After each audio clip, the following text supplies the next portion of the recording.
Hey guys, this is Saurabh and if you're looking for a perfect flagship smartphone for gaming, then I feel this could be the one. It comes with Snapdragon 865 Plus processor, which is about 10% better than the 865 in terms of GPU I feel. And this device also comes with 8 or 12 GB of DDR5 Ram and UFS 3.1 storage. So technically this is one of the best hardware combo that is available in the world right now. And if this device is priced well, just like it was priced last year, then I feel OnePlus might have a hard time. Well, let's not get into the comparison zone because that is a topic for a separate video. So in this video, let's quickly unbox this device and take a look at it.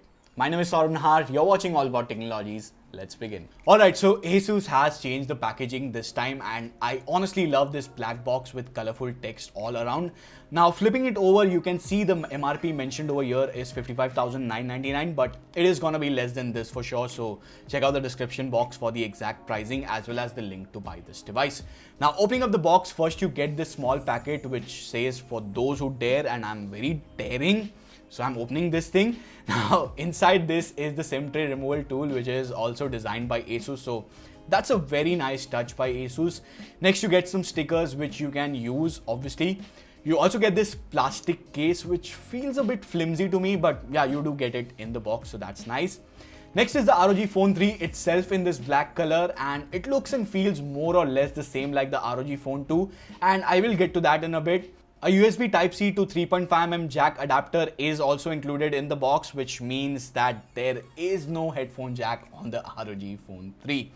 And lastly, you get a 30-watt fast charger along with a USB Type-C cable. Now, talking about the design, not much has changed except for some tiny bits here and there. But to be honest, this one looks much more cleaner than its predecessor. Even in terms of build quality, it still feels solid. So overall, good job in terms of design and build quality. Now, one of the major change with which I'm not very happy is the removal of 3.5mm headphone jack. I still feel that gamers won't rely on Bluetooth earphones and headphones because there is latency, but still that is not a big problem on this phone, at least because there is a USB port at the side as well, so you can use your Bluetooth wired earphones with this particular port. And if you want to charge the device at the same time, you can do that with this particular port which is present at the bottom. So that's a good thing about the ROG Phone 3. Power and volume keys are located to the side at a very comfortable position, so that's nice. And lastly, a dual SIM tray is located on the left. Now something cool I noticed on the tray is this GLHF, which only gamers like us will understand, so that's again a very cool touch by Asus. Taking a look at the front, dual front firing stereo speakers are still here, and just like before, they get really loud, so that's something I love. Apart from that, the display still remains 1080p Full HD, although this time Asus went with a 144Hz refresh rate, which is something I have never seen on any smartphone, and you really need to experience it to see how smooth it feels. That said, very few games support such higher refresh rate, and our favorite game Pubg is still stuck with 60 FPS in India, so RIP for that. Anyways, you still have option to switch between different refresh rate, and if you are not sure, then you can keep it on auto as well. The display is protected with Corning Gorilla Glass 6 and the rear panel has a Corning Gorilla Glass 3 protection. Fingerprint scanner is located underneath the display, and this time Asus has added some animation which looks cool, and both fingerprint scanner and face unlock work super fine. What remains the same is the huge 6000 mAh battery, which can easily last for 2 days if you don't play games. Although I don't know why would you buy this phone if you don't play games, but anyways, it will easily last for 2 days if you don't play games, and if you at all play games, then it should easily last for a full day with some battery left at the end of the day.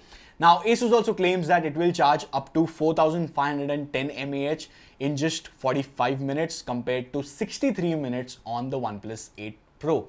So that is a really nice thing, and I'm actually planning to do a charging test and a battery drain test, but the battery drain test will be different. Like, I'll play Pubg and drain the battery. So if you're interested in that, then do let me know that in the comment section. Now, as I mentioned earlier, this one comes with Snapdragon 865 Plus processor, which offers up to 10% better GPU performance over the regular 865. Now, we all know how capable 865 was, so it is just gonna get better on the ROG Phone 3. I will post a dedicated gaming review which will include all the software features that you get with the ROG Phone 3, and I will also try to show the FPS and all the other details. So make sure you subscribe to the channel if you haven't already, because that video is gonna come very soon on the channel. Now, in terms of software, you get stock-like Android experience with some minor customizations done here and there. Currently, it is running on Android version 10 with May security patch. Finally, let's talk about the cameras. ROG Phone 3 comes with triple camera setup this time. The primary camera is a 64 megapixel one with Sony IMX686 sensor and f1.8 aperture. Second one is a 13 megapixel ultra wide camera with f2.4 aperture, and lastly a 5 megapixel macro camera with f2.0 aperture. Coming on to the front, there is a 24 megapixel camera with f2.0 aperture. Now, I can't really share sample images and video clips as reviews have a separate embargo date, so stay tuned for my full review where I will include each and everything. So finally, ROG Phone 3 definitely has an edge in terms of on-paper specs when compared to the OnePlus 8 series and even the Mi 10, as this one comes with all the top-notch components for maximum performance. And on top of that, you get 144Hz refresh rate display, dual front-firing speakers, 6000 mAh battery and 30-watt fast charger, which just makes the deal even more sweeter. So what are your thoughts about this device? Let me know that in the comment section. And I guess that's pretty much it for this video. If you found this video helpful, then do give this video a thumbs up. If you are interested in buying this device, then as always, link will be there in the description box. Do use my link, that will definitely help out the channel. And guys, don't forget to subscribe to the channel because I will come up with a gaming review of the ROG Phone 3, and there are a lot more devices that are launching in the Indian market. So make sure to subscribe and turn on the notifications so that you get notified about all those videos. And make sure to follow me on Twitter and Instagram for more updates. That's pretty much it for this video. This is Saurabh Nahar. Thank you guys for watching. Bye.